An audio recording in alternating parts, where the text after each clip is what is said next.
That's Clyde. Okay, little boys in the back room, let's.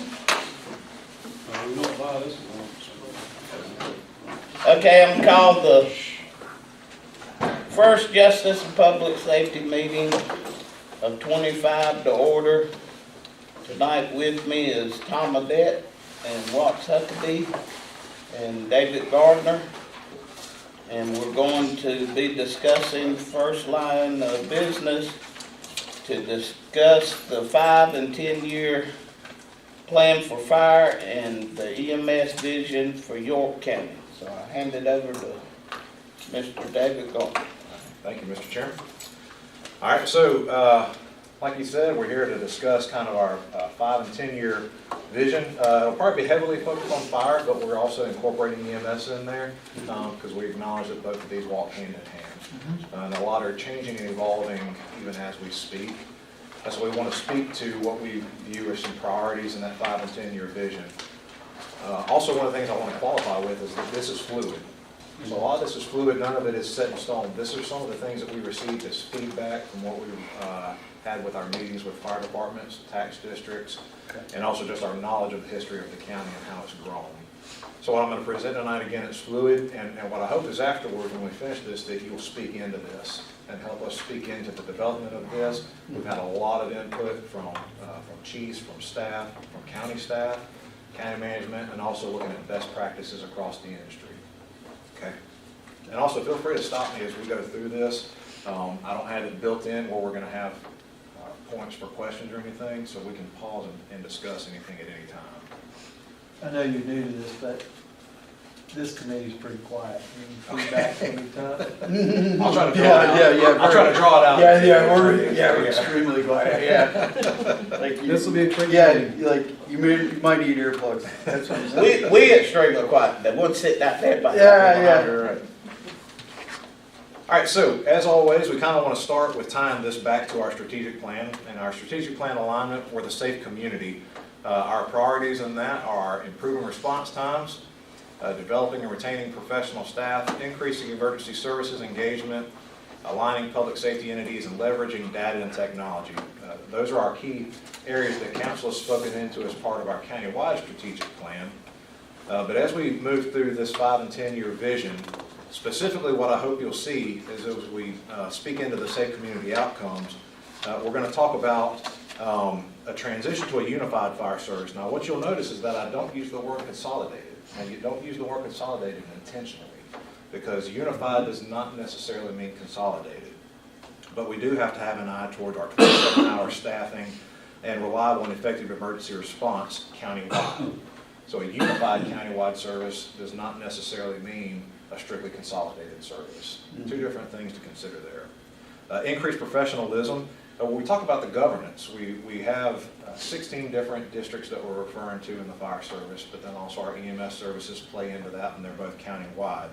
A centralized level of governance and consistent training, and then we want to make sure that we're all adhering to national standards. That includes professionalism, but accountability, particularly in the fire services. I'll finish with the statement I was going to make, but enhanced community safety, so working on our risk reduction programs and looking at fire-based integration with EMS.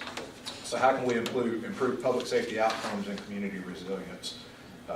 The thing that I heard spoken very early on in this process as we started tackling our fire and EMS situations and kind of assessing where we're at is what is right for the citizen. Not serving anyone, any particular agenda, any one person's interest, or any one area's interest. What is right for our citizens? And that's what I'd encourage you to keep in mind and at heart as we talk through this, is what is best for each individual citizen, regardless of zip code where you live. And then finally, transparent and accountable operations. This is something that we're working on actively right now. We've had some tax board training that I'll refer to in a second, but regular reporting on our safety metrics and establishing feedback loops. Part of our budgeting process that we have right now is we've made an intentional effort in our management office to give feedback to our county employees, our department heads, and we view our fire service and our EMS as also stakeholders in this process. So giving them feedback when we're talking about whether it's budgeting, operations, SOPs, letting them speak into this and giving it feedback. We don't want a one-way form of communication where it goes up, it sits up here with county council or with management, kind of filters around and then comes back down as a final product. We want that two-way street and a feedback loop. And we're proactively establishing that right now. So let me ask you Yes, sir. a couple of questions. So when I look at this list, I mean, I think that, you know, I think these are great highlights of where we want to go, right? In the modes, and I know you probably peel back the onion on each of these. One of the things I do want to kind of place out there is equipment contracts and procurement, all right? And how can we make that work in a succinct manner for, you know, the fire departments, et cetera. The other thing is ordinances, all right? What ordinances play a role, and if what ordinances do we need to review across the board to, again, make this unified, and on top of that, make it more transparent for the fire departments? Absolutely. Yeah. And we've had some of those discussions previously. We have some of those in place, but absolutely, as we dive into this, we'll continue to evaluate of what we should consider modifying and bringing back, or maybe perhaps we just are maybe a little bit lackadaisical in enforcing, making sure that we're adhering to what the standard that we've set. Yeah, and I think that there is, you know, again, you know, our again, this is my overarching belief is that obviously they are the professionals when it comes to firefighting, et cetera. And I think getting their direct feedback when it comes to how our ordinances are designed, I think that to me is low-hanging fruit, and I think that there's opportunity for partnership and what make it more seamless for them. And even going down to the level as granular as our planning department and working with planning. Yeah. And how community development comes into this and giving them feedback as for what's occurring in their jurisdiction in their area. And those are things we're actively actually talking about right now. So very good point. Yeah, cool. Thank you. Thank you. All right, so as an introduction, you know, and we probably likely all know this, but I just wanted to start with an introduction of kind of some defining characteristics of our operations today. So 16 fire departments, mostly volunteer, that are supplemented by paid staff. Some are strictly paid staff, some are strictly volunteers, so that's why we have that combination throughout the county.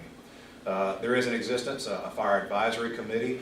That would more so be along the lines of a policy setting group, but it's a committee of chiefs.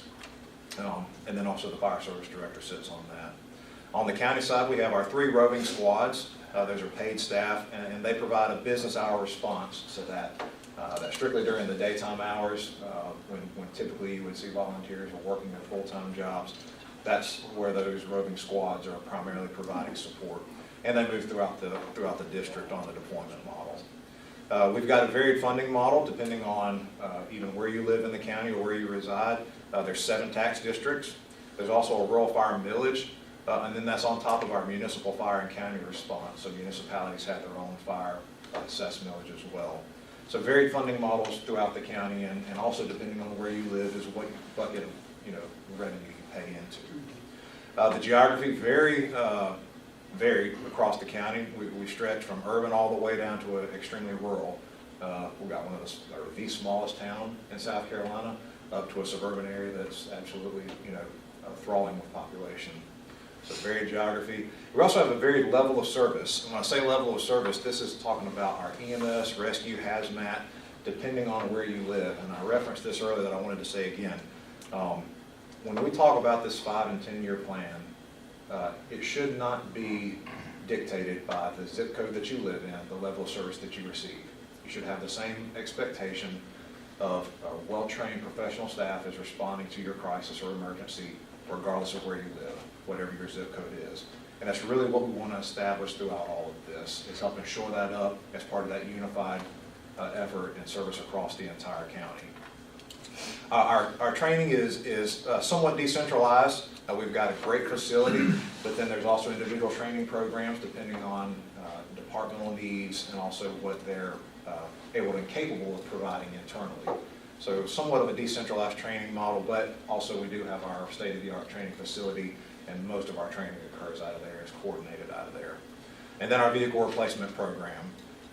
It is a good program, but it's also a program that is standard across the county. So it's something that we really need to look hard at as to how we're implementing that, and is it adequate? So that would be a question, is it adequate to what we need?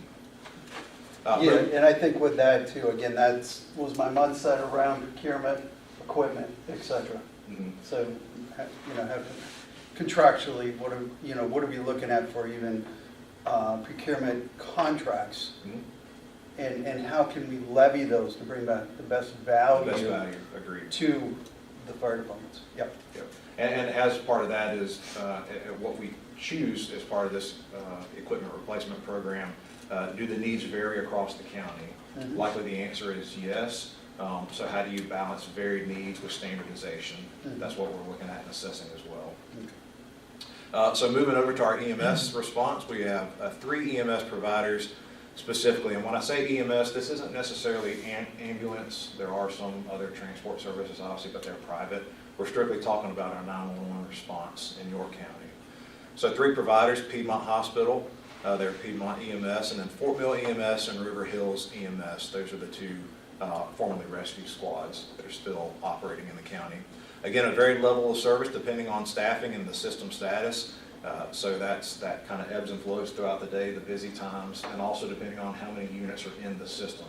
Some of that we control through contracts, others we don't control, and we would probably desire a little bit more control over that so that we can speak into what we would consider an appropriate level of service at any given time. Public safety communications, so 911, that dispatches for all EMS units, so it's one centralized dispatch effort. Limited fire support to the EMS, and again, when I say limited, that is speaking of countywide.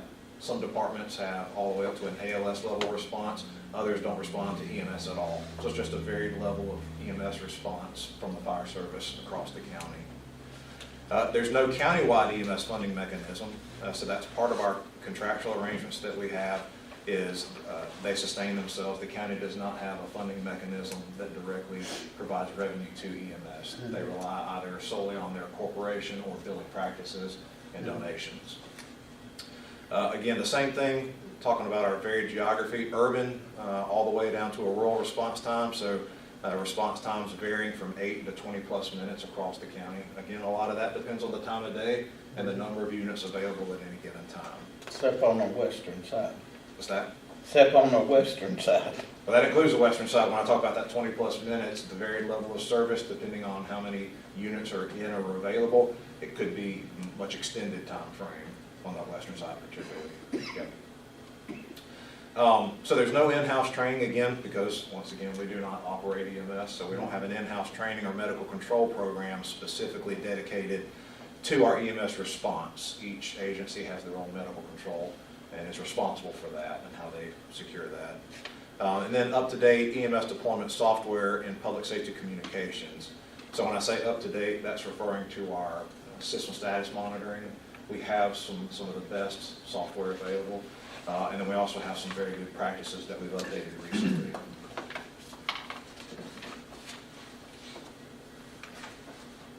So that's kind of our brief recap of our current state, and then I'll talk about some current efforts that we've been going through. And I'm really speaking just in my last 3 months since being here, and also Josh, our county manager, since he's been here as well. So currently, is actually where I just came from, the county, we're conducting strategic planning sessions with all 16 fire districts. These are where we actually go in and we'll do a SWOT analysis. We'll talk vision and strategy with those fire departments, usually their chiefs and their officers, and then get their input. What we've discussed building is a fire service strategic plan, similar to the process county council has gone through, that they own. They have spoken to, and they're going to own these solutions. So we're not developing it from management and sending it down. This is actually a grassroots effort that is filtering up to us, and we're just helping facilitate that. So some of the things the themes that we've seen so far, very strong community relations, significant manpower shortages, particularly across the county in certain areas, recruitment and retention challenges, that has been almost universal, The high cost of equipment and apparatus, inflation, that's a huge threat that they've identified. And also opportunities for higher training frequency and the development of more training calendars and streamlined program internal to the county. About a month and a half ago, we conducted fire tax board training. So that was, we met with all 7 tax districts, conducted in-person tax board training. The county has also hired a dedicated fire accountant. So through our finance office, we have one accountant that is strictly dedicated to those tax boards and working with them. And we're actively adding things to her portfolio and what she's actually bringing to the table for those tax districts. She'll also migrate towards working with all of the rural departments as well, the ones that don't have a tax district but are still part of the fire service. And then direct engagement with all those tax boards. So either myself, Emily, our fire accountant, or Aaron, our auditor, Garth, finance, we've all attended these meetings. So there's been at least 2 of us present for all these tax district meetings. And we intend on keeping that up too, because we've gotten a lot of good feedback and they appreciate that support as we've engaged with them. We also have monthly EMS meetings with Piedmont EMS, Piedmont Hospital. So they regularly report on their response times. That includes staffing levels, any deficiencies, or when they fell out of contract compliance. They're open and transparent about that reporting with us. And give us an opportunity for direct input, speaking into their responsiveness on issues, complaints, and following up with them. And that is a meeting directly with hospital management and their EMS director. So that's been a great resource for us. I just mentioned the public safety communication software. We recently updated our emergency medical dispatch to the newest version, implementing that. Marvelous, that's a actual real-time system status monitor, so it can identify the closest appropriate unit for a call and recommend dispatch on that. So we have that software. And then we are working on a process improvement and quality assurance program in our dispatch to check and make sure that we are properly dispatching and DMDing these calls as we receive them. That's actually a budget priority in this next year as well. And then finally, the purchase and deployment of 49 MDTs, mobile data terminals for fire apparatus. Those are going, I think they've been ordered and will be deployed throughout these coming months out to the fire service. Also, one thing that I didn't include on there is our First Watch program that we purchased. So that is going to give us real-time feedback, and we can kind of query data for different points of reference that we want to utilize, and actually looking at running reports with specific data. And it's not going to be generic based off of what our dispatch center can capture. So what is it? Go ahead, Tom. I was going to ask you, I know I've had some of the chiefs asking me, have y'all been trying to figure out or a way to approach some of the problems we're having since the municipalities and the annexation, and they're taking up some of their coverage district? Yes. You know, are y'all working on some ideas on that? Yep, so we've met with municipal management and also the municipal fire chiefs as well to discuss that, and we're discussing solutions and how we resolve that, whether it's through mutual aid, automatic aid agreements, and what those look like. So we are actively conducting those meetings. Because, I mean, they're losing some of their prime. So now that you mentioned that, sorry, just one quick, that is a common thread that we see also across these strategic planning sessions is annexation and how it directly impacts those fire districts. So that'll be another piece that comes out of this strategic plan with the fire services, is how we address the impacts of annexation on public safety and specifically the fire service. And may I also say this, have you looked in on how the formula that is used to increase the cap on the millage and all? Have you seen? Now, when you say, Yeah, like if one department wants to raise their millage. like a tax district? Yeah. Okay. Have you looked in on that? Well, it's not a formula, it's a referendum. Well, referendum, Yes, but sir. I mean, the process Yeah, on I'm there, familiar with it, yes, sir. yeah, Yes, sir. but there pretty much ain't no way of simplifying any of the steps through any of that, is there? Right, that's largely controlled at the state level. That's a Yeah, state statute for okay. how they actually call the referendum or call the ballot question for a I referendum. know I dove into that a little bit, and I think there's two different actual Depending on ways how they the can district- go about it, yeah. I Yes, sir, mean, depending on how the district was constituted, that's Yeah. correct. Yes, sir. Yeah. So I got a couple quick questions. On this first watch program, is that just tracking the times of dispatch as according to when they made it to site? What are they calculating? Trip times? It can track numerous things, turnout times, trip times, response times. You can break it down by unit. Uh-huh. So you may be concerned of actually what unit was the first to arrive. Yeah. You may not want to capture when a personal vehicle arrived on scene. You want to look at when the first firefighting Yeah. unit arrived on scene, like an engine. And those MDTs will help capture that as well. So those are things that maybe we don't segregate out in our data right now very well, Mhm. that this first watch will help us do.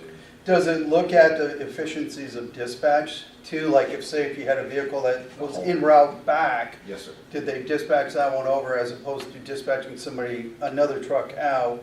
I'm just So looking that at is a piece of the, that marvelous software. that is, it's part of that What- yeah. component, okay. As we track vehicles real time, the Okay. Marvelous integration can do Okay. that as well. Oh, that's- Which is, the fire service is not integrated completely into that system right now. That's primarily looking at EMS. Right, yeah, But that's that is what an I'm opportunity. thinking around the EMS. It is an opportunity, yeah. Yeah, okay, cool. Last question, on this right here, when you talk about the software, does this integrate across also with fire and with police? So if they're on a dispatch, that somehow there's messaging between the fire department, because they may be pulled into that thing, and police? I didn't know what type of Yeah, integration. so largely that happens within the dispatch center, within the Okay. public safety communications. Okay. The more that we leverage software with mobile data terminals and sharing information. Yeah. We can cross-share that information, but largely, think of the public safety communications center as that data terminal. Yeah. And they're the ones that are filtering and sifting the information for distribution. So it largely, Okay. they're kind of that control center, that network, Yeah. the brain. Well, that's what I was saying, depending on the potency of the software, even the municipalities and their participation Yes. in the events, right? Yes. So that co-collaboration can be kind of monitored through software, Absolutely. which is good, yeah. Yep. Okay, that's it. Yeah, thank David, you. I pulled it up, I was just reading about First Watch online. So do we ultimately pursue accreditation at some point? Certification accreditation where we we're a platinum level? So there's so many forms of accreditation, there's CALEA, there's law enforcement, there's our 911 communication center accreditation. So yes, we would hope to have all services accredited in some way, shape, or form. You do have to look at a cost benefit when we're talking about accreditation Sure. of what do you really get out of that. But Mhm. yes, particularly for our 911 center, accreditation is a goal in maintaining that accreditation. Looks like there's some accreditation tools out here through First Watch. They help with that a lot, absolutely. Okay, thank you. All right. All right, so we'll jump into the meat and potatoes. Not that we haven't done already, but. Mhm. All right, so 5-year vision. Kind of the overarching thing that you'll see throughout this and to keep in mind is establishing a unified and modern fire service system. And the goal is building a foundation for consistent governance, funding, and operations. Those are really the themes that you'll see across this is governance, funding, and operations, and addressing immediate coverage needs and those service gaps. I've kind of broken this down trying to give you some high-level topics, and we can dive into any of these as you want to. But when we talk about governance and organization, we want to focus on creating a standardization across the county. Again, training standards, operational standards, deployment standards, all of those, making sure that is the name of the game across the entire county. And then oversight of the fire service, where does that lie? What is the appropriate mechanism for the oversight of the fire service? Should it be the fire service or the fire advisory committee? Should it be a separate board that's appointed by county council? Those are the things that we'll look at and evaluate as part of this 5-year plan so that we can know that we have a proper governing organization that actually can set policy for the fire service. You think about county council, that policy setting group for the county. County management would be that operations aspect, treating this in a similar fashion. Funding and resource allocation, we want to ensure that we have adequate funding mechanism. And when I say funding mechanism, we really want to establish a unified funding mechanism, not one that has disparities across the county. Depending on if you're in a more affluent area, that you can afford more. We want to create some standardization with our funding mechanism across the county so that we can make sure that no one takes a step back. Those that have made a lot of progress, whether it's towards full-time staffing or equipment, they're not taking a step back, but rising tides raise all ships. Those areas that maybe are not able to provide 24-hour coverage or even daytime coverage, bringing them up to that standard level of service, but it takes a proper funding mechanism to get there. Again, same thing with funding and equipment or resource allocation, making sure that our equipment rotation and replacement schedule is appropriate, but it's also adequate. Going back to your procurement question, making sure that our procurement, not just the code, but what we procure for these fire departments is appropriate. Sometimes what is needed on the western side of the county may not be the best fit for the eastern side of the county. So treating them as individuals, the sum of the whole is what we look at when we're talking about this whole picture. But no, I think we'd be remiss if we didn't break it down regionally and say, do you really need the same asset as we do over here? Exactly. Or is there a better option that'll get you just as good of a piece of equipment? Exactly. Coverage and staffing, we want to continue to work with internally and throughout the county, expansion of our coverage and updating our staffing and deployment model. So that's kind of twofold. We talk about staffing, right now we're looking at business hours. Eventually we're going to be pushed to have to get into the realm of 24-hour coverage. That's just the way that things are going to migrate. Particularly with volunteerism, as we have an aging population, if the volunteers aren't being supplemented with a younger generation, then that volunteer group starts to eventually wear thin. So we have to be prepared and ready to augment them with recruitment and retention efforts, but also ultimately providing paid staff when the time comes. And then the deployment model is, are we appropriately allocating our resources that we do have? The roving squads that we have, are they being properly utilized and staged throughout the county where they're most needed? Largely, you look at population centers, but usually population centers are covered with a municipal service, so we have to weigh and balance that and make sure that they're deployed appropriately. Our training and safety, so establishing a 5-year training curriculum. Again, going back to those minimum training standards, we see that commonly as a threat, that the minimum level of training just for a firefighter to come into the service is so high that is really driving down those recruitment and even retention efforts. So we want to internally establish a program that gives a clear path, almost like a technical school. We were at Piedmont Tech last night, and they have tracks that they put students on. I want to establish something similar, that the tracks that we put our recruits and volunteers on to help them achieve that minimum level of training in as short a possible time. Does Piedmont offer a training program for fire? I don't know if they have a fire services training. I don't believe they do. They didn't speak to it last night, so I don't believe they do. I'll have to bring that. And that may be an opportunity. Right, yeah. But also working with our high schools. Well, I know Clover, That's right, Clover does have one. Where else? I was there last night. Yeah. We were talking about this tonight. Yeah, so there are some high schools that actually have this, and again, leveraging that relationship that they've already established on the county perspective, because some of them are pushing out or producing fully qualified firefighters by the time they turn of age. And that's a huge asset that we can capitalize on. Yeah, so hats off to the ones that are already doing that, but expanding that. And the county should take an active role in it. I think you're about to say something. well, that's what I was gonna ask, would it be, because, whether it's tax district or the volunteer side, would the county be able to increase the funding to help the department so they could, help with recruitment and all? Which I don't know what all would be involved in, how they would do it. Yeah. Yeah, something that we can definitely look at supplementing and augmenting their efforts of how we can help them, build on their recruitment and retention efforts. I think about the detention center, how they do community events and things, but definitely we can help play a part in that as well. And then the public safety integration, and when I talk about integration, we're really talking about all levels of service with our public safety. So collaboration with EMS, law enforcement, special operations, hazmat, search and rescue.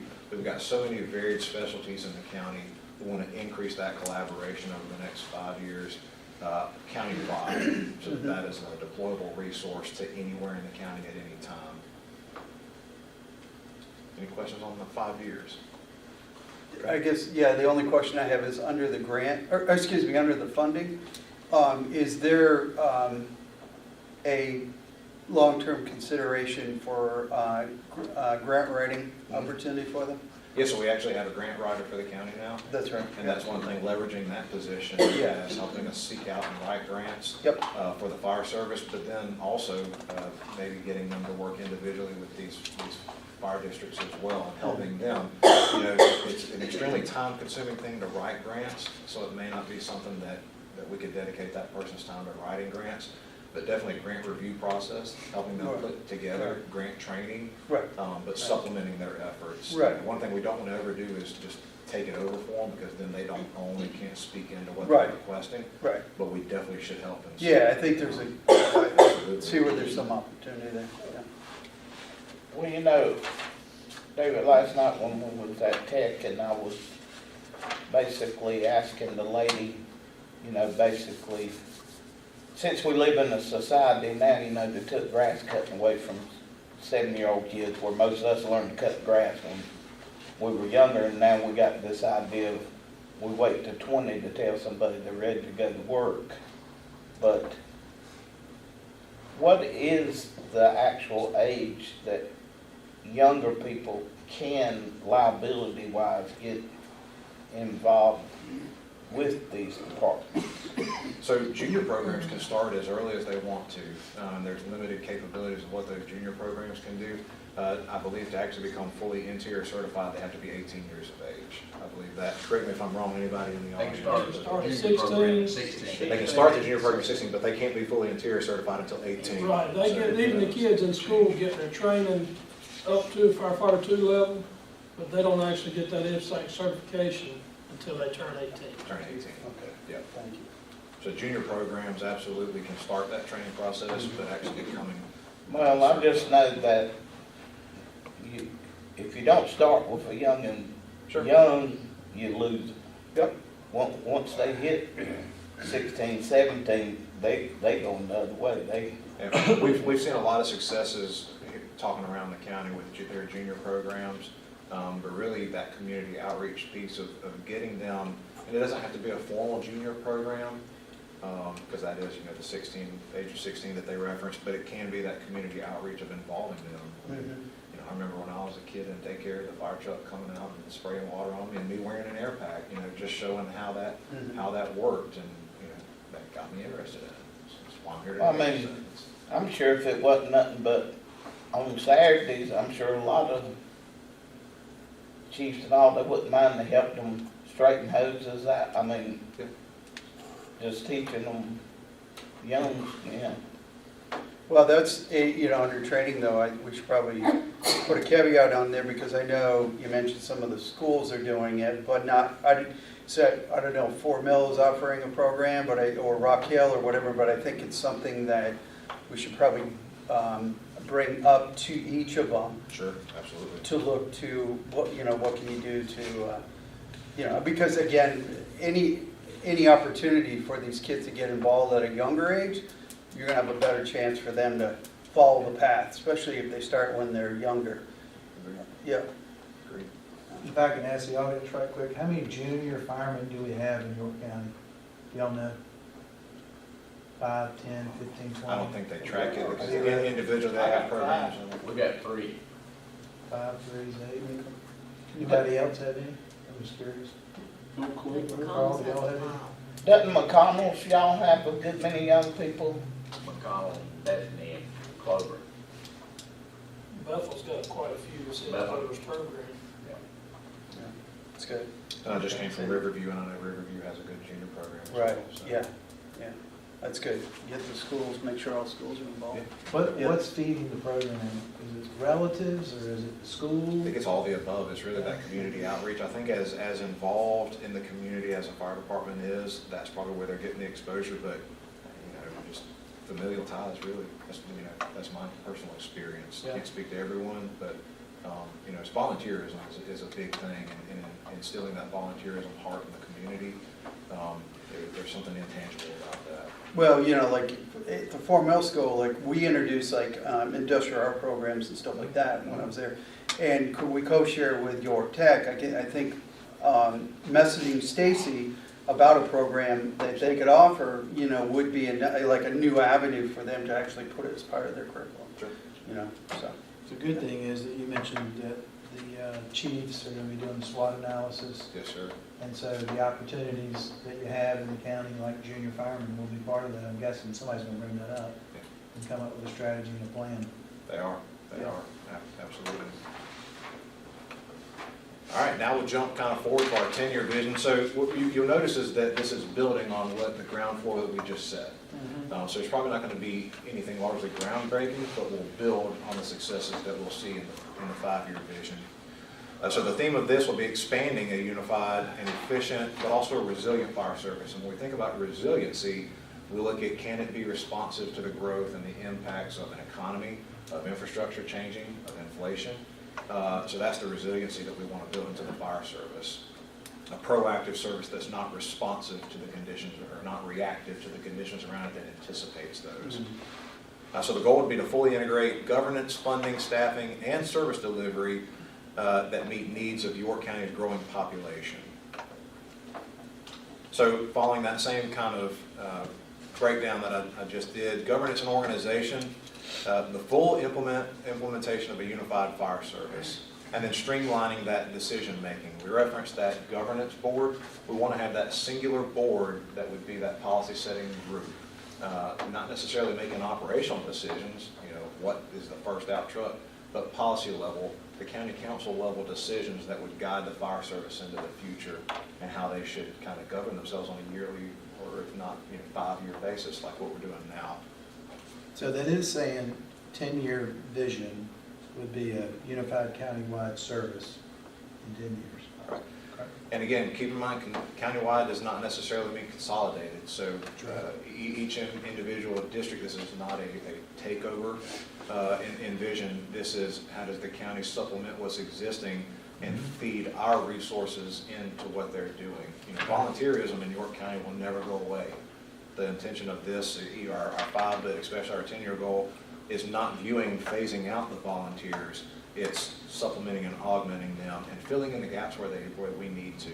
You've kind of seen that already in York County's history on the fire service, that we've filled in where we can with our equipment allocation programs, with the directive assistance that we provide. The equipment replacement program is filling in the gaps where we can and where we're capable of.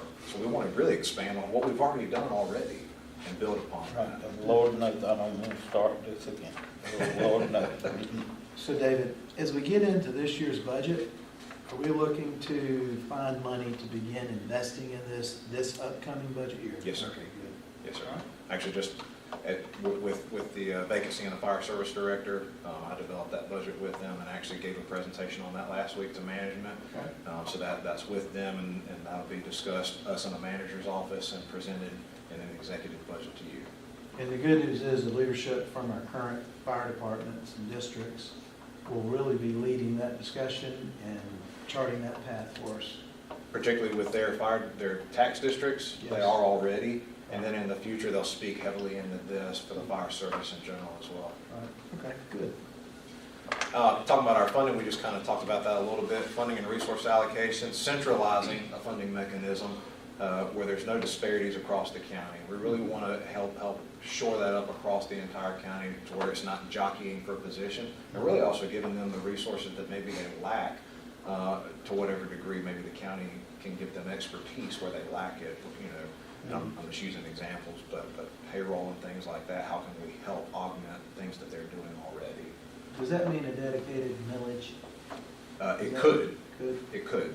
That would be obviously a council decision that would have to be discussed in the future, but, you know, we have a countywide millage, but the question and what we're analyzing currently is it adequate? I think it has been adequate, but as we move into the future with equipment replacement, cost, particularly when we move into 24 hours, the question is, and it's probably, you know, I think we can answer that it's likely not, is it adequate for what we envision in the future? So we'll have to grow that. Definitely not. And then the strategic resource replacement, or placement, but I really look at this as a regional effort, not breaking down any one area section. You know, we typically refer to the county, especially fire service, but even EMS, as western and eastern. But breaking down even a step farther and saying regionally, you know, you may have northwest, but what is right and how do we classify those regions? We've got very urban on one side of the county, we've got extremely rural on another. So those regions should be responsive to the population that they're serving and really the growth that they're seeing as well. So regionalized service delivery as well. Coverage and staffing, again, we've already touched on this, but expanding that 24/7 operations, you're likely going to see the fire service take a really active role in seeing around-the-clock coverage that, again, supplements those volunteers. Does not take anything away from them, but supplements them so that we can ensure that you, as a citizen, receive an adequate response regardless of time of day or location in the county. Well, looking at that map too, I mean, you know, you've got a lot of islands there, right? Whether it's, you know, from municipality purposes or, you know, across the board. So again, I know we talked about it earlier, but that partnership with the municipality is going to be really critical. Absolutely. And that's something that, you know, you really, that has to happen sooner rather than later. Exactly. That's not one that can be part of a 5-year vision and say, Right. we'll eventually get there. That's Right. really pressing on us right now. Yeah. You just look how much there I just over more. You see that little spot you forked me right there? Look at all that land mass I got there. Man, I'm so proud of you, brother. And again, expanding that full-time staffing, just touched on that. Training and safety, we talk about countywide training requirements, making sure that we're standardizing our training requirements across the county and enforcing those that really we want to ensure a safe operation with what we're doing. That's a priority right now, but we're going to continue to build on that and make sure we're meeting all national standards, whether it's NSPA or OSHA. Standardization is the name of the game for training and safety. Well, it is. I mean, it you know, also too, I mean, especially, you know, we have so much traffic coming down from Charlotte, right? Absolutely. You know, you look at those traffic flows and the infrastructure component of it, and that, you know, that becomes, again, that can be, that's a whole nother conversation, It is. right? The impact of Charlotte coming through here and back and forth, and especially being on an interstate with that, you know, with that, what is it, 40,000 vehicles a day they go through Carowinds Boulevard, Yeah. right? So, Yeah, that 90 interchange. oh yeah, yeah. And that speaks directly to the urban versus rural population that you see Yep. and that urban sprawl that really comes down from Charlotte. Right. And that directly impacts a specific part of the county that their considerations are much different than the other side of the county. So Mhm.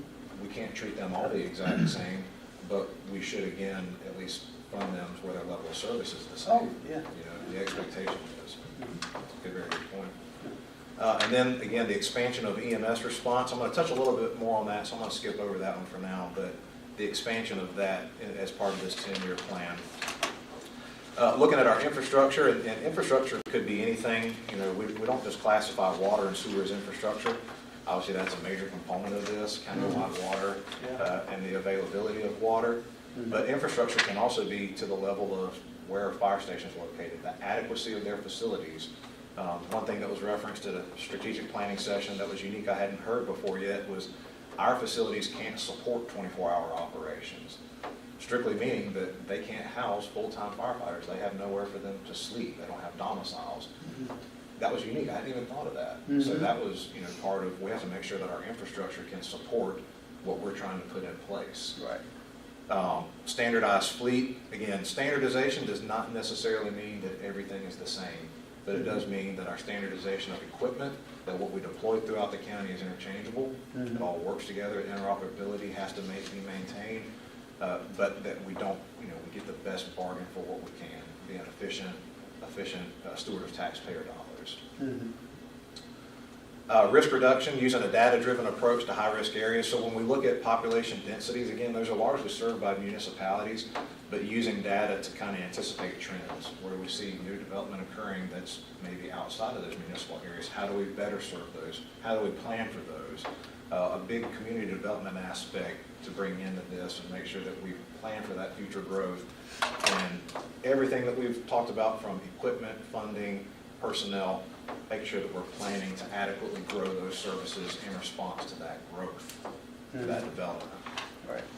And then finally, our strategic metrics. You know, this is a 10-year goal, but we really would love to achieve this as quickly as possible. But, you know, our end goal is a 90% or greater compliance with response times. Now, these are NFPA response times, 10 minutes or less in our urban areas and 13 minutes or less in our rural areas. I'm sure you've all seen our fire dashboard that we have that our JS department, Chris and Corey, have implemented. Great tools and data being put out there. We're really proud of that and making that a public measure that we show, you know, what our response times are, our turnout. That's a tool for our firemen and our fire departments to be able to use to say, what are our vulnerable times a day? What is our vulnerability for turnout times, you know, the time that it actually takes to put a unit in route. So helping them harness data for their decision making too. And then 100% compliance with national safety and training standards. That should be day one priority, keeping that in mind in everything that we do. So water supply too, if there's water main breaks or whatever it may be, or low water pressure, you know, that's distributed out amongst all areas where that's impacted. So if they're dispatched somewhere and there's a water main break or whatever, they're gonna know that there's some recalibration they need to do, you know, and I think Being prepared for that. being prepared for that, Yes. you know, Yep. so. Very good point. And I want to ask you something else, since, you know, we are in discussions going through on this rezoning, starting with ag and rural and all this. Let me call You Tom, know- I'll get him on speed dial real quick, I'll let Tom. There you go. No, I mean, seriously, and there's some in this room that can alleviate to this. A lot of these subdivisions that we are allowing to be built, you can't even get some of these fire trucks and can't even turn them around in the cul-de-sac. Right. And then if you take the fact that one or two folks park out on the street, you know, back years ago, at least in the Mill Hills, all roads run into other roads. You get what I'm saying? But that should be an issue when we get to the Oh, yeah. zoning of things. And another is this big issue that we're having with roads, especially even on my side. Lord, Kenny and Alden, them going to have four-wheel drive trucks for long with some of the tore up roads that we got. I mean, there's a lot of folks doing a lot of things, but they ain't taking in consideration a lot of things either. That's a very good point, and one thing that we have talked about, and we've discussed this as a manager's office, is the integration of planning, or the integration of public safety and the impacts on public safety with our planning department, and making sure that we're transparent and communicate that with them so that they're aware of how a development or how even, you know, a building, you know, commercial Well, building, I mean- how it impacts them and the level of service that they'll be expected to provide there. Right. Giving them that information as early as possible so that they can be prepared to adequately respond to it. We've had that discussion recently. You would expect to have to evacuate everybody if you was in an apartment building. But they building these houses in this ugly mess now. I mean, when you get to this high density stuff, you know, if the fire department is having to respond just to keep the other three houses from burning down, I mean, that's a hazard safety Sure. issue. Yeah, on road design, cul-de-sacs where you can't swing a truck around, I mean, all that, you know, that's all got a part of what you're talking about. Yeah. It's a good point to note that. David, talking about heights, currently our ordinances allow for 50 to 60 feet. How tall of a building could we handle in York County right now? Again, that largely depends on where you're at. Yeah. And So it what does resources vary are per area. available. It does. You know, I think countywide, we adequately have the resources to respond to it, but are they positioned correctly? Are Right. they strategically positioned? Again, some of these resources have grown organically within their district, and it hasn't been guided with county input.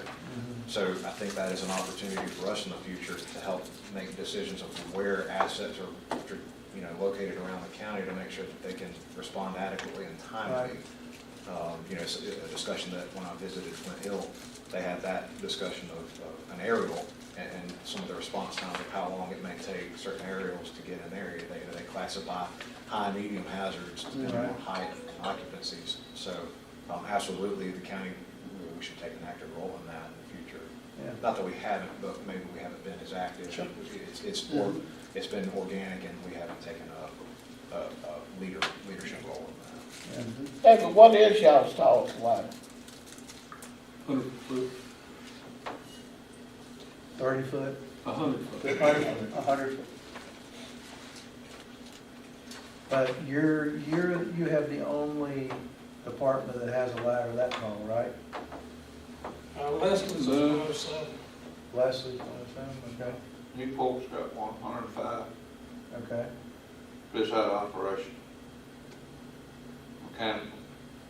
Yeah, the reason I asked the question is, I sit on economic development with Tom, and, you know, if we were looking to do anything differently with our heights, we have to take some of this into consideration. You know, we're trying to less density on the ground, you take it up just a little bit more maybe, so we have more green space on the ground, but gotta make sure you can Oh, that's service right. the building. Yeah. And it goes into how they classify Yeah. those buildings, the medium and high hazards, really dictates how close a unit has to be there. So again, working with our planning department as they get presented those things, making sure that the infrastructure is in place with public safety to respond and cover those facilities. Yep, yeah. Yep. Yeah.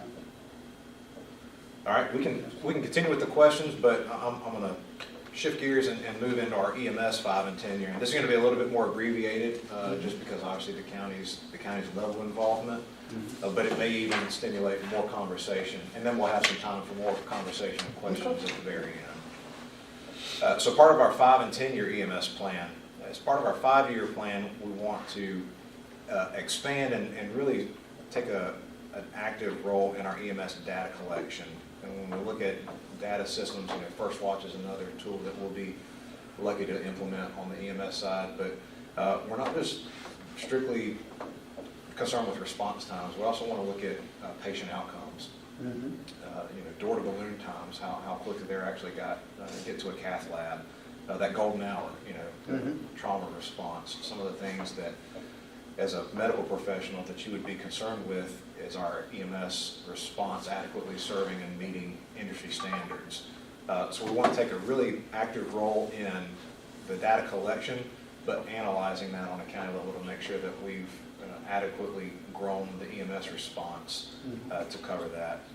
Strengthen our partnerships, so improving our dispatch process, that is something that we're in the process of right now. And then our EMS and fire cross-training. Again, we've got a varied level of fire involvement with EMS, so we want to expand on that across the county. That's not just on the fire district side, not just with our volunteers, that's even internally. You know, we have an opportunity to expand that program internally with our fire and EMS response for our firefighters and our squads, maybe increasing their level of certification. So, and I know we're going to look at, we talked about it earlier, policy ordinances and stuff like that. You know, when the fire department gets there and the EMS gets there, you know, what are policies and procedures that are there now, and how, you know, we're going to review all this stuff. Yep. But again, I think maybe there's synergies or opportunities there. Sure. You know what I'm saying? Standard protocols and Standard operations. protocols that may make sense that we need to look at. Absolutely. Yeah. And then as part of this 5-year, and really this will probably be a year 1 goal, is to evaluate the county's role in this. Some things that we really want to focus on are increased county oversight, not just taking a passive role with EMS, but an increased level of oversight and dictating what we consider an appropriate level of service and response to our citizens. Evaluating our public-private partnerships, so all of the relationships that I just mentioned with hospital-based organizations and our EMS, you know, typically legacy rescue squads, and then the funding. How does the county, how and should the county begin to commit funding towards EMS? Is this a area that the county desires to get more involvement in? If we want to see better response times or better resource allocation? Should the county possibly take an active role in EMS in the future? That's an imminent discussion that we should have so that we can plan for what this 5-year looks like. Because do we need to be focused on building out our resources, or do we need to double down on the existing agreements that we have in place? Not a question for right now, but that's what we'll be evaluating in the near future. And then the hospital coordination, that goes back to our data sharing.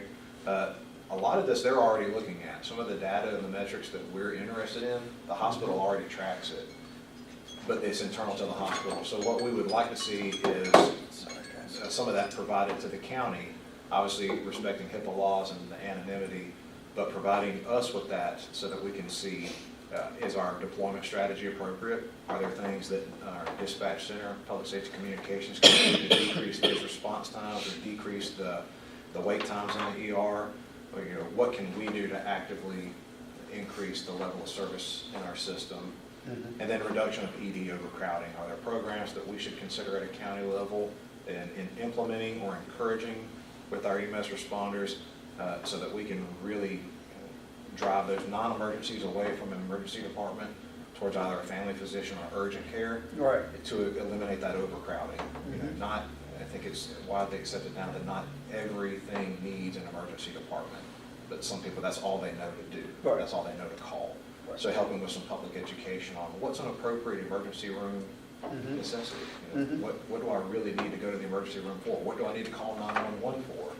You go around, and 10 years ago, on the back of every ambulance, police car, fire truck, it said dial 911. That's all we said was dial 911. We didn't tell people why.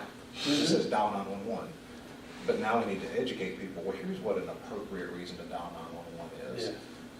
It's a real public outreach effort, and that'll help us eliminate some of that ED overcrowding and the hold times, because ambulances may sit there an extended period of time just waiting to be able to offload a patient so that they can get back into the system and respond. Respond to it, yeah. Yep. When I visited 911 2 years ago, Tom, I think you were over there sometime, I think, but anyway, they talked about that, the recidivism of calls, and so, and they're taking calls constantly, so there's not a lot of time to say, and by the way, the next time, reach out directly to so-and-so, Yeah. not 911, but that's really where it needs to take place, is at the call center, in my opinion. I never out looking for solutions. Well, it can. We That talked is about that. that is an absolute model that's out there that we'll look at and consider is how do we do that. And part of that is also speaking into our 10-year plan. I'll jump down to that, but increase efficiencies where we maybe look at tiered responses. Right. What you're referring to is kind of that delayed dispatch where, your emergency, it's not necessarily an emergency, so you may not need a resource within the next 10 minutes. Right. You may be fine that an ambulance is dispatched within the next hour because we have much higher priority calls, Right. higher acuity sitting holding that they need to respond to ahead of you. And we're working on that now with our emergency medical dispatch to make sure we can adequately handle something like that. But that's definitely one of the models that we'll continue to look at and investigate is how Yeah. do we implement something like that. Have they looked, and it may already be in place, but like an automated IVR, so they can filter calls like through an IVR, and they're not actually having somebody have to answer to ask, what are you looking for? Have them answer the question and have that redirected to the exact. So emergency medical dispatch, EMD, Yeah. it's a list of questions. Right. So kind of what you're talking Yeah, about. yeah, like an IVR questionnaire. Everything's taken by a call taker. Yeah. And it's answered in the same fashion, and depending on what they say, will stimulate a series of questions that they may. Right, yeah. They may ask. Yeah, I mean, it maybe filter that question out up front on an IVR, and they prompt it, and then it goes, and at least they're gonna have an idea of what the call's. Yeah, that's a portion of emergency medical dispatch. Yeah. But building upon that, Building on that, yeah. absolutely. Yeah. But that's gonna be tough to do, because one, that cost and that's so stressful. Absolutely. And then every situation, because someone could say, I just broke my arm or my leg, but depending upon how someone moves, and then it could be a female artery. And so that's why, when we talk about solutions, we're not gonna answer That's a everything hard right now, call. because it is, but there's models and there's best practices that we'll evaluate as part of this to make sure that what we engage in or integrate is safe, it's effective, and it's really, limits our liability for that, so we can make sure, again, what's in the best interest of our citizens, that's what we want to answer. Yeah. So, absolutely. And going back to our 10-year, so, as part of what we answer now in this first year, but especially that 5-year, is the expansion of the county's EMS role. So maybe a York County EMS feasibility study, I hate to use the word study because that implies we're going to pay someone to do it, but that's not necessarily a consultant, but looking at what is the feasibility of the county getting involved into EMS and to what degree, a first response, QRV, or even a transport level, what is our sense for what we're comfortable getting into, and what is, again, best for the citizen. What do we see as our involvement in that? An EMS oversight body, that may be even part of our 5-year plan, is some type of oversight body. Talk about that central governance for the fire service. That would benefit EMS as well, so that they have an oversight, because we have so many varied contracts around the county. When I say varied, they're not different. The standards are the same, but they're with different organizations. So one oversight body that monitors all of that. Countywide QA and QI, quality improvement and quality assurance system. Again, that's handled internally by those organizations. We don't speak into that. That would probably be something that the county would value. That would be something that we'd like to have that information so that we can evaluate the effectiveness of the responders in the area. A fire EMS integration is a formal fire rescue response appropriate, kind of that integration between the two services. Our fire services are very well positioned in the county. They have the infrastructure of the stations. Is EMS appropriate component of that? Again, not a question to answer right now, but that's something that we evaluate as part of that 10-year plan. Their efficiency we talked about, but then evaluate those hospital contracts. A lot of these are synonymous that we're talking about happening at the same time, but as we evaluate hospital contracts, we're also talking about evaluating the county's involvement. Do we double down on those contracts and working with those? Does the county get more involved? Are we comfortable with certain areas maybe being contracted because that's a high demand area that they can serve better? There's not one size fits all for this. So that's what we have to evaluate as part of that 10-year. I think the answer is probably that the county would desire more oversight and involvement. But we don't know to what degree yet. Yeah. So that'll be part of what we investigate.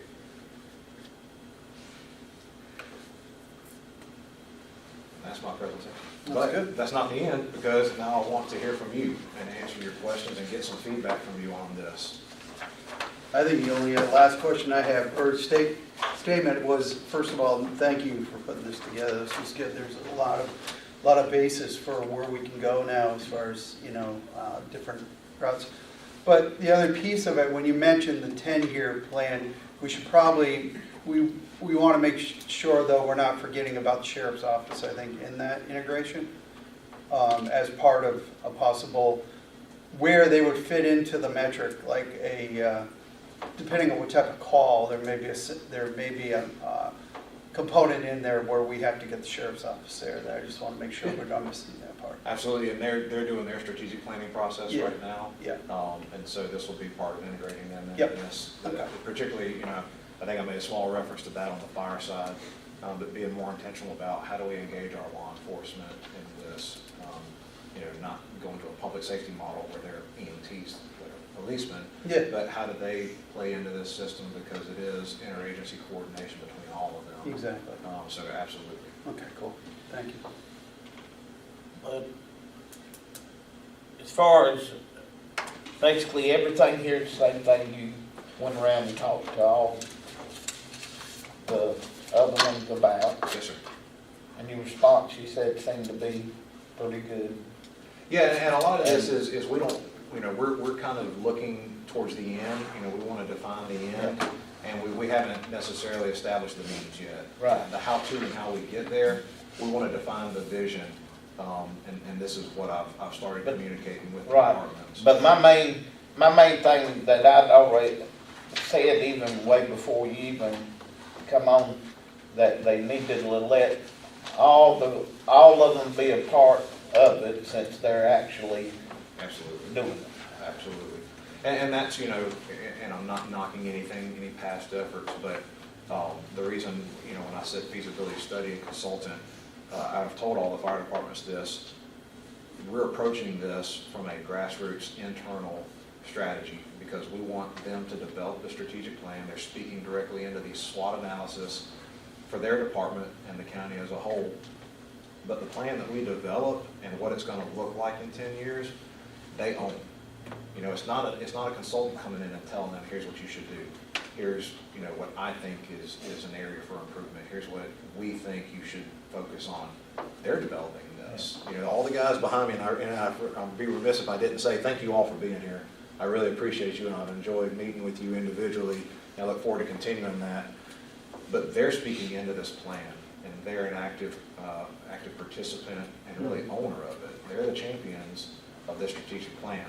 As we complete this, we'll have a summer retreat with them, where we'll actually present the plan to them, and they'll speak into it. They'll help us develop the strategies and the initiatives of how we achieve that plan, just like we did with the county. You know, what's good for us, we're gonna reciprocate with them. You know how glad I am to hear that?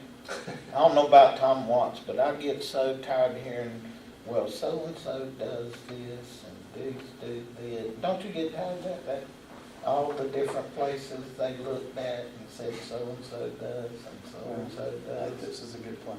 But, Yeah. and, you know, to that point, you know, I've said that what we establish here, whatever it looks like, is gonna be unique to York County. You know, myself, Josh, you know, our next fire services director, no one's coming in with this agenda or this idea, we're gonna replicate such and such county here. But we're unique in where we are, we're unique in our makeup, our geography, our collective skills that we bring to the table, and so what we develop will be unique to York County. It may be something that works somewhere else, but that's not our Put that concern. mic back up. You mind a minute? Sure. Yeah. I mean, I was joking with Tom a little bit ago, but you look at where the vast majority of the population in those little areas versus. Oh, I know, that's, yeah, on top of what we talked about, the interstate, back 4 lanes coming down through every day, so we might be small, Tommy, but we are mighty. Oh, Well, and yes, that's a great. well, we can't help it. Us folks over here on this side, as long as we got a parks house, a gas station, and a grocery store, we fine. We fine. Get all the money on the roads. But you know, and to drive this point home, and I'll quote a dear friend of mine, his name's Howard Murphy, he's a professor, there's no one of us as smart as all of us. So not one person is going to speak into this plan and develop a solution, but all of us that build this and speak into it collectively, it's going to be the best product we can come into. So why wouldn't we harness collectively all of our skill sets and power into this? Yep. Because there's no one of us as smart as all of us. Yeah, Man, that's very fast. yeah, absolutely. Well, David, we are fortunate to have you on staff, and you have the experience that you have with fire and EMS, so you've got a lot to contribute to this conversation, that's for sure. When you look at your 10-year vision, as we're going into this budget year, will you have an idea ultimately what it's gonna cost for a unified countywide service in 10 years? Are we gonna know that, so we can back into Yeah. year 1, year 2, year 3, year 4? Probably not completely. Yeah. An You have idea. a great idea? Yeah, and I put some things speaking into this next budget of, you know, some priorities that I would consider helping us move the needle forward on that. But that is something that we really haven't had the time to necessarily flesh out. Right. You know, because you get a little bit granular at that level. Yeah. When we talk about funding, particularly projecting out to 10 years. So we're not there yet, but absolutely have an eye towards it. But we are still building that actively in this budget. We know some of the priorities that will be part of that 10-year vision, and we're still trying to move forward on those, even though we don't have that entire, you know, here's what it's gonna look like. Right. But we know how to move the needle forward towards that still. So you got a margin of error, obviously, but you're gonna have a pretty good idea as to what we need to be doing year 1. Will adjust year 2, 3, 4. Correct. So by the time we get to 10, we're fully funding what we need to fund. Absolutely, absolutely. You ain't gonna know Yep. what a Coca-Cola would cost tomorrow. That's why you gotta get started, buddy. So get ready to vote yes. Anybody can guess what something costs, doing good math, ain't it? Just vote yes, Tommy. Thank you. That was good. Thank y'all. Nice job. Guess, Nice job. is that what you do, guess? I appreciate the opportunity to present before the committee and your support and vote of confidence in me, and this is, it's rewarding work. It's not always that it's flashy and we can't necessarily hang our hat on something at the end of the day that we bought this or we produced this, but it's rewarding because, again, having the citizen in mind and what's best for them. I located my family here because I love this area, and we're excited to be here, so this speaks directly into all of our, something that impacts our daily lives. Absolutely, 100%. Yep. Yeah, well said. Yeah. Excellent. Thank y'all. Appreciate it, man. All right, y'all, All right, so y'all want to, I got a motion to approve the minutes from March 30. Second? all in favor? March 20th, excuse me, I had to put my glasses on. March 20th. And I'll second. All in favor? Uh, We got any executive session stuff? No executive session stuff for tonight, correct, Tommy? Motion to adjourn? Second? All in favor? You need to set your monthly or bi-monthly or every 2 weeks. Oh, yeah, David, did you say you would like, how would you like to I think do we that? just start with bi-monthly. We'll do that because it'll take us some time to develop out a lot of this. And we're also having budget conversations at the same time. So in order to be respectful of the committee and council's time, I don't want to overload us during our Every other budget month. season. So every other month. So Every other, and I know I put in a call to Tony Sheriff, okay. but I haven't heard from him, but I think he's got something that we're gonna bring up, so. Yeah, Okay. yeah, that's what it's supposed to be about. And usually Yeah. on a Wednesday, the Yeah. third And Wednesday. I would Yeah. prefer, I mean, Wednesdays, So we're shooting for Wednesday the usually good. second Wednesday of April, which would be the 9th. Is that what we're shooting for? It'll be the third Wednesday. usually. The third Wednesday is gonna be the 16th. 16th. I'm gonna be out of town, it looks like, Okay. 16th, yep. Can we do the 9th for April? I'm gonna be out of town. You'll be out of town? Yeah, what about the week before? Before, the 2nd? Yeah. Looks good for me. Yeah, I'm good with that. You good with that, We T? got ED the next night, but I Yeah, have a meeting every week this week. for the county, 21st or so 30th. Well, you want just, Why not that week? just hold on, we called in, let's see what Yeah. sheriff, let's see what the sheriff said. Yeah, yeah, we can reach it. Yeah. Okay, Yeah. okay, we'll leave it up to Karen. The second does work, April Karen, 2nd. so if Tony's good with that. Is that too soon for you, April 2nd? No, sir. That's fine. Yeah. All right, thank you for being flexible, y'all. All right. We get the adjournment, and we get a vote, and we're cooking there, T-Man. Right on? Perfect. So we are adjourned? Perfect. Yep, we are adjourned. All right.